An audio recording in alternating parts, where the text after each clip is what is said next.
Assalamu alaikum. I am Adila Fatima. I study in Fiqh Islamic School. I am talking about Juma manners. സൂര്യൻ ഉദിക്കുന്ന ദിവസങ്ങളിൽ ഏറ്റവും ശ്രേഷ്ഠമായ ദിവസം വെള്ളിയാഴ്ചയാണെന്ന് നബി സല്ലല്ലാഹു അലൈഹി വസല്ലം പറഞ്ഞിട്ടുണ്ട്. പ്രായപൂർത്തിയും ബുദ്ധിയും സ്വതന്ത്രരുമായ എല്ലാ മുസ്ലിങ്ങൾക്കും ജുമാ നിർബന്ധമാണ്.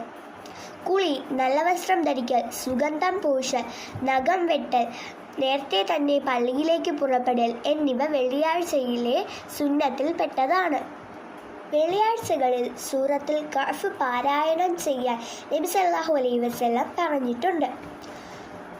ജുമാ നിസ്കാരം 2 റക്അത്താണ്. ആ 2 റക്അത്തിലും ഖുർആൻ ഉറക്കെയാണ് പാരായണം ചെയ്യേണ്ടത്. ജുമാ നമസ്കാരത്തിൽ ആദ്യത്തെ റക്അത്തിൽ ഫാത്തിഹയ്ക്ക് ശേഷം സൂറത്തുൽ അഅ്ലായും രണ്ടാമത്തെ റക്അത്തിൽ സൂറത്തുൽ ആശിയ പാരായണം ചെയ്യൽ സുന്നത്താണ്. ജുമാ ദിവസം ഒരു സമയമുണ്ട്. ആ സമയത്തുള്ള പ്രാർത്ഥന അള്ളാഹു തള്ളിക്കളയുകയില്ല. ജുമാ ദിവസം നബി സല്ലല്ലാഹു അലൈഹി വസല്ലമയുടെ പേരിൽ ധാരാളം സ്വലാത്ത് ചെയ്യൽ സുന്നത്താണ്. അസ്സലാമു അലൈക്കും. Thank you.